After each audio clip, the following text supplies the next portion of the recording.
Hi friends, இன்னைக்கு நம்ம 5 minutes ஃப்ளவரில் ஒரு குட்டி சன்ஃப்ளவர் எப்படி செய்யலாம்னு பார்க்கலாம். இதுக்கு பாருங்க, ஃபர்ஸ்ட்ல நம்ம அந்த மாதிரி ஒரு மேஜிக் சர்க்கிள் போட்டுடணும். மேஜிக் சர்க்கிள் போட்டுட்டு ஃபர்ஸ்ட்ல நம்ம ஒரு 3 செயின்ஸ் போடலாம். 1 2 3 இந்த மாதிரி 3 செயின்ஸ் போட்டுடணும். இந்த 3 chains is equal to 1 double crochet. இனி இதுக்கு கூடால 15 டபுள் க்ரூஷேஸ் போடணும். பாருங்க, 1 2 3 15. பாருங்க, முதல்ல நம்ம 3 செயின்ஸ் போட்டிருக்கோம்ல, இது பிளஸ் 15 டபுள் க்ரூஷே போட்டிருக்கோம். அப்போ மொத்தம் நமக்கு 16 டபுள் க்ரூஷே வந்திருக்கு. இனி நம்ம தேர்ட் செயின்ல போய் ஸ்லிப் ஸ்டிச் போட்டு இப்படி ஜாயின் பண்ணிடணும். பாருங்க, இந்த மாதிரி. இனி நம்ம பெட்டல்ஸ் செய்யலாம்.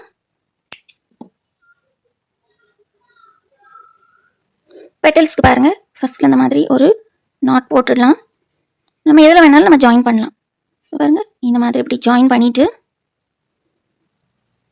ஒரு ஸ்டிச் பாருங்க, இந்த மாதிரி இப்படி ஜாயின் பண்ணிட்டு இனி பாருங்க, இந்த ஒரு செயின்ல நம்ம ஜாயின் பண்ணியிருக்கோமா, இனி அடுத்த செயின்ல நம்ம வந்து ஒரு டபுள் க்ரூஷே போடணும். பாருங்க, இந்த மாதிரி. அப்புறமா ட்ரிபிள் க்ரூஷே,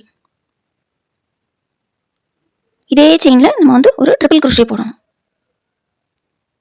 அப்புறமா பாருங்க, 2 செயின் 1 2 இந்த 2 செயின் போட்டுட்டு பாருங்க, இந்த ஒரு செயின் இந்த 2 செயின் இருக்கா, இங்க மூணாவது ஒரு செயின் தெரியுது பாத்தீங்களா, ட்ரிபிள் க்ரூஷேக்கு மேல உள்ள செயின். இதுல போய் பாருங்க, இந்த மாதிரி இப்படி இதுல போய் இப்படி ஸ்லிப் ஸ்டிச் போட்டு ஜாயின் பண்ணிடணும். இது வந்து பிகாட் ஸ்டிச். பாருங்க, இந்த மாதிரி இப்படி இருக்கும் பிகாட் ஸ்டிச்.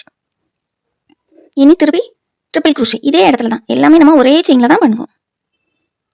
பாருங்க, இந்த மாதிரி ட்ரிபிள் க்ரூஷே, அப்புறமா ஒரு டபுள் க்ரூஷே. இப்படி செய்தா நமக்கு பாருங்க ஒரு சன்ஃப்ளவருக்கு பெட்டல் கிடைச்சிரும். இனி பாருங்க, அடுத்த செயின்ல போய் ஒரு ஸ்லிப் ஸ்டிச் போட்டு இப்படி ஜாயின் பண்ணிடணும். பாருங்க, இந்த மாதிரி இப்படி இருக்கும் சன்ஃப்ளவருக்கு பெட்டல். இனி ஒர்க்க கூட பாருங்க, முதல்ல ஒரு டபுள் க்ரூஷே, எல்லாமே ஒரே செயின்ல தான் நம்ம பண்ணிட்டு இருக்கோம். அடுத்து பாருங்க ஒரு ட்ரிபிள் க்ரூஷே, ரொம்ப ஈஸி இந்த சன்ஃப்ளவர் செய்யறதுக்கு. அடுத்து பாருங்க 2 செயின், அடுத்து பாருங்க இந்த 2 செயினை விட்டுட்டு இந்த மூணாவது செயின் தெரியுது பாத்தீங்களா, ட்ரிபிள் க்ரூஷேக்கு மேல உள்ள செயின். பாருங்க, இந்த மாதிரி இதை இப்படி எடுத்துட்டு இப்படி ஸ்லிப் ஸ்டிச் போட்டு ஜாயின் பண்ணிடணும். இனி அடுத்து பாருங்க ட்ரிபிள் க்ரூஷே, அடுத்து டபுள் க்ரூஷே. இனி அடுத்த செயின்ல போய் இப்படி ஸ்லிப் ஸ்டிச் போட்டு இப்படி ஜாயின் பண்ணிடணும்.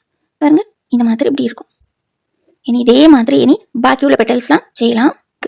பாருங்க, இப்படி செய்தா நமக்கு இந்த மாதிரி ஒரு சன்ஃப்ளவர் கிடைச்சிடும். உங்க எல்லாருக்கும் இந்த சன்ஃப்ளவர் எப்படி செய்யணும்னு நல்லா ஈஸியா புரிஞ்சிருக்கும்னு நினைக்கிறேன். வீடியோ பிடிச்சிருந்தனா மறக்காம ஒரு லைக் பண்ணுங்க. தேங்க்யூ ஃபார் வாட்சிங்.